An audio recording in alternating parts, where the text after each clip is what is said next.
തോന്നുന്നു ജാസ്മിന്റെ പേരാന്ന് തോന്നുന്നു പറയുന്നത്. ആ സമയം തൊട്ട് തന്നെ ജാസ്മിൻ ആക്ച്വലി ഒരു ഫണ്ണായിട്ടുള്ള ഒരു സാധനമാണ്. എനിക്കത് ഭയങ്കര സീരിയസ് ആയിട്ട് ചെയ്തിട്ടല്ല എനിക്ക് തോന്നിയത്.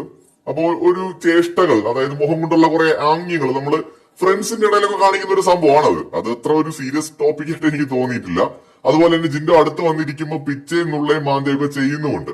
സോ അത് ജിൻഡോ ചിരിച്ച് ആ ഒരു തമാശയ്ക്കാണ് അത് എടുക്കുന്നത്, ജാസ്മിനും തമാശയ്ക്കാണ് ചെയ്യുന്നത്. പക്ഷെ ബിഗ് ബോസ് അത് ആ ഒരു സമയത്ത്, കാരണം അത് ഗൗരവമുള്ള ഒരു ടാസ്ക് നടന്നുകൊണ്ടിരിക്കുന്ന സമയത്ത് ഓരോരുത്തരും വന്ന് അവരുടെ ഒപ്പീനിയൻ പറയുകയാണല്ലോ, ആ സമയത്ത് ഇത് ചെയ്യുമ്പോൾ അത് ശരിയല്ല എന്ന് പറഞ്ഞുകൊണ്ടാണ് വാർണിംഗ് കൊടുക്കുന്നത്. ബട്ട് അതൊരു സീരിയസ് കാര്യമായിട്ട് എനിക്ക് തോന്നുന്നില്ല. പിന്നെ ഇതിനകത്ത് വേറൊരു വശം, ഇത് തിരിച്ച് ജിൻഡോയാണ് ചെയ്യുന്നതെന്നുണ്ടെങ്കിൽ ചിലപ്പോൾ കളി മാറും. അതാണ് വേറൊരു കാര്യം. കാരണം ലാലേട്ടന്റെ എപ്പിസോഡിൽ ഇങ്ങനെ ജാസ്മിന്റെ അടുത്ത് ഒരു ചേഷ്ട കാണിച്ചത് ഒരു വലിയ സംഭവമായിട്ട് ജാസ്മിന്റെ അടുത്ത് കാണിക്കുകയും ലാലേട്ടൻ ജിൻഡോയ്ക്ക് വഴക്ക് കൊടുക്കുകയൊക്കെ ചെയ്തിരുന്നല്ലോ. അങ്ങനെ നോക്കുകയാണെങ്കിൽ ജാസ്മിന് ബിഗ് ബോസിന്റെ കിട്ടിയത് അപ്പോ ചെയ്തതിനുള്ള തിരിച്ചടിയായിട്ട് വേണമെങ്കിൽ കാണാം.